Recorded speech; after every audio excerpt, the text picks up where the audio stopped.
तो गाइस आप सभी का स्वागत है स्मार्ट थिंकिंग यूट्यूब चैनल पे। तो कैसे हैं आप लोग? आशा करते हैं सब कोई ठीक होंगे।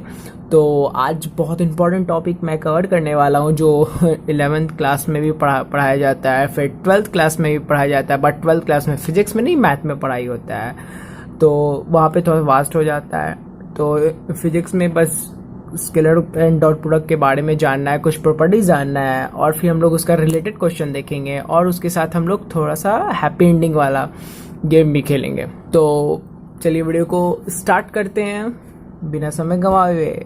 तो अगर अभी तक लाइक नहीं किए हैं, सब्सक्राइब नहीं किए हैं वीडियो को, तो लाइक और सब्सक्राइब ज़रूर कीजिएगा। तो चलिए वीडियो को स्टार्ट करते हैं। स्केलर वेक्टर में लास्ट लेक्चर में कि एडिशन सब्ट्रैक्शन के बारे में, तो आज हम लोग पढ़ेंगे कुछ मल्टीप्लिकेशन के बारे में। तो मल्टीप्लिकेशन ऑफ वेक्टर दो तरीके से होता है, ठीक है। एक होता है स्केलर तरीके से, ठीक है, और दूसरा होता है वेक्टर तरीके से, ठीक है। तो स्केलर वेक्टर आज हम लोग स्केलर वाला पार्ट कवर करेंगे, और फिर नेक्स्ट वीडियो में हम वेक्टर के पार्ट कवर करेंगे। तो स्केलर में हम लोग जो स्केलर प्रोडक्ट के नाम से भी जानते हैं, या फिर डॉट प्रोडक्ट के भी नाम से जानते हैं, और वेक्टर में वेक्टर प्रोडक्ट के भी नाम से जानते हैं, फिर क्रॉस प्रोडक्ट के भी नाम से जानते हैं। तो ये नाम हुआ ये सब का। तो हम लोग आगे बढ़ते हैं। तो आज हम लोग को क्या पढ़ना है? आज हम लोग को पढ़ना है डॉट प्रोडक्ट के बारे में।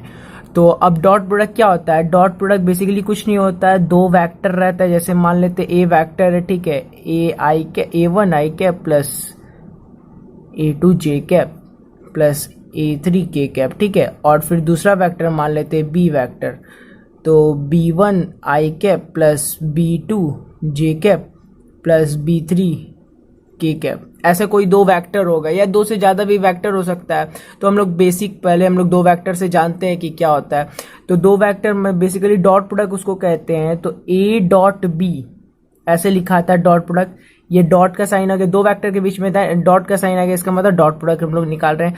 तो इसका होता है magnitude of A vector into magnitude of B vector into cos theta. और बहुत इंपॉर्टेंट बात है कि कॉस थीटा क्या होना चाहिए? थीटा होना चाहिए वो angle between them, angle between them. बहुत सारे क्वेश्चन में पूछ भी देता है कि एंगल क्या होगा। अगर जैसे मान लीजिए आपको ये दे दिया, डॉट प्रोडक्ट दे दिया कि ये दोनों वेक्टर का डॉट प्रोडक्ट क्या ये है, फिर एक का मैग्नीट्यूड दे दिया, फिर दूसरे का मैग्नीट्यूड दे दिया, तो बोलेगा कि एंगल क्या फाइंड करके निकाले। तो ये आप आराम से निकाल सकते हो। जैसे मैं बता दे रहा हूं कि वैसे क्या होगा। तो दोनों का dot product by magnitude of both the vectors, ये हो गया आपका एंगल। इसी का इन्वर्स कर देंगे तो वो आपको एंगल दे देगा। बेसिकली मैं पूरा कर दे रहा हूं,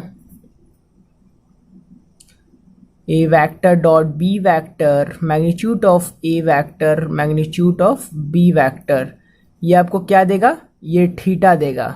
ये क्या है? एंगल, ठीक है, ये आपका एंगल देगा। तो अब हम लोग देखते हैं, ये हम लोग देख लिए कि क्या होता है डॉट प्रोडक्ट, ठीक है। ये हम लोग देख लिए कि क्या होता है डॉट प्रोडक्ट। डॉट प्रोडक्ट का क्या फॉर्मूला होता है, ये याद रखने का है, ठीक है।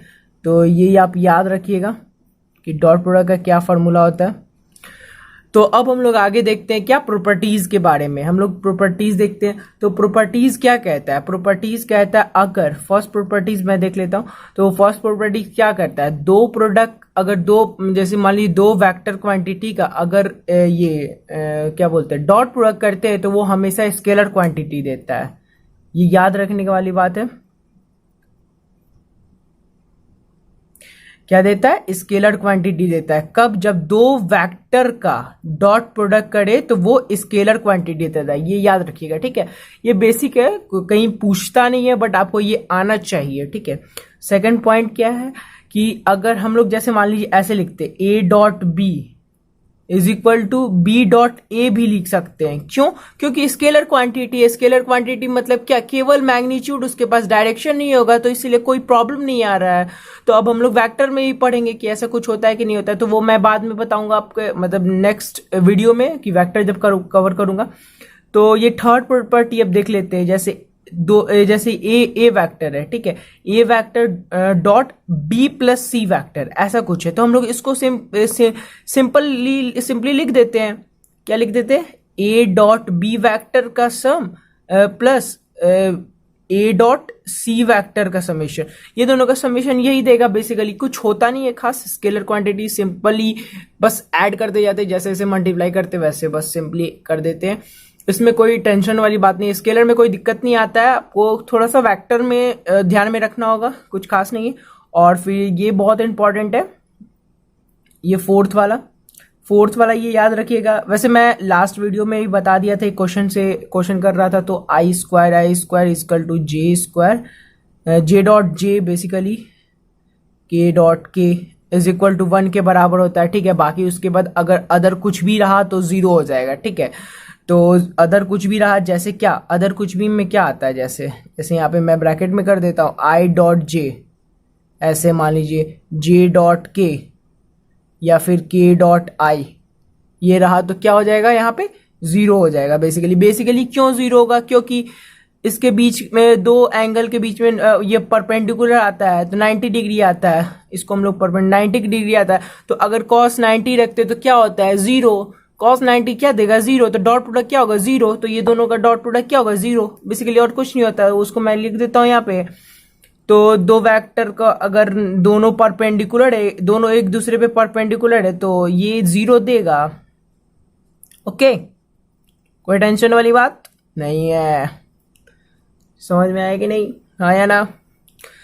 तो फिर ये 0 देगा, क्यों देगा, ये दोनों परपेंडिकुलर है, दोनों वेक्टर एक दूसरे पे परपेंडिकुलर है, ए और बी वेक्टर, तो ये 0 देगा। और कुछ खास है नहीं प्रॉपर्टी में इसमें। तो अब हम लोग एक क्वेश्चन पे देखते हैं, तो क्वेश्चन क्या कह रहा है। क्वेश्चन जो कह रहा है, आपका ए वेक्टर दिया हुआ है और बी वेक्टर दिया हुआ है। जैसे मैं बोला था कि एंगल फाइंड करना है, तो बेसिकली एंगल निकालिए, ये फॉर्मूला में पुट कीजिए, आंसर आ जाएगा आपका। तो क्या दिया हुआ है, तो ए वेक्टर दिया हुआ है, इधर मैं कर ले रहा हूं क्वेश्चन, ओके। इधर ए वेक्टर दिया हुआ है, तो ए वेक्टर क्या दिया हुआ है 3i cap plus 4j cap, और बी वेक्टर क्या दिया हुआ है 4i cap plus 3j cap. तो हमको क्या क्या जरूरत है, एंगल निकालने में क्या जरूरत है, फर्स्ट दोनों का मैग्नीट्यूड निकाल लेते। तो ए वेक्टर का क्या मैग्नीट्यूड आएगा 5 यूनिट, आप निकाल के देखिएगा, आएगा जरूर। मैं मैग्नीट्यूड निकालना सिखा दिया हूं, इसका भी 5 यूनिट आएगा। बेसिकली कुछ नहीं कर रहे हैं, √4i का स्क्वायर प्लस 3j का स्क्वायर, वही वैसे ही कर रहे हैं सिंपली। तो 5 आ गया। तो अब हमको a डॉट बी निकालना है, तो a vector dot B vector निकालना है। तो 3i cap plus 4j cap dot 4i cap plus 3j cap. तो हम लोग बेसिकली ये वाला प्रॉपर्टी ध्यान में रखेंगे, प्रॉपर्टी नंबर 4 यहाँ पे। तो सिंपली हम लोग यहाँ पे आई वाले एक साथ कर देते हैं, तो 12 प्लस 12 क्या हुआ 24। क्योंकि अदर अगर मल्टीप्लाई करेंगे, जैसे i इंटू जे करेंगे, i डॉट जे, तो क्या आ जाता है 0 आ जाता है, तो हम लोग को करने का जरूरत ही नहीं है।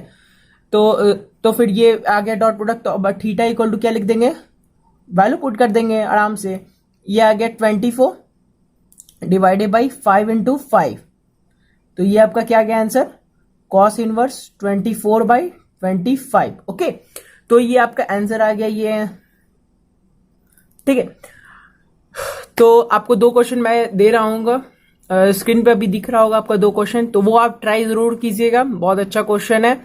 तो अगर आपको समझ में नहीं आया तो कमेंट बॉक्स में जरूर बताइएगा। और इसमें स्केलर डॉट प्रोडक्ट में या किसी भी प्रॉपर्टी में आपको कोई भी डाउट आए तो आप जरूर कमेंट बॉक्स में बताना ना भूलें।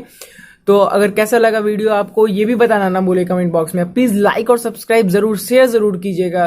सब्सक्राइब इसलिए कीजिएगा क्योंकि अपडेट रहने के लिए, क्योंकि मैं रेगुलर इधर हूँ।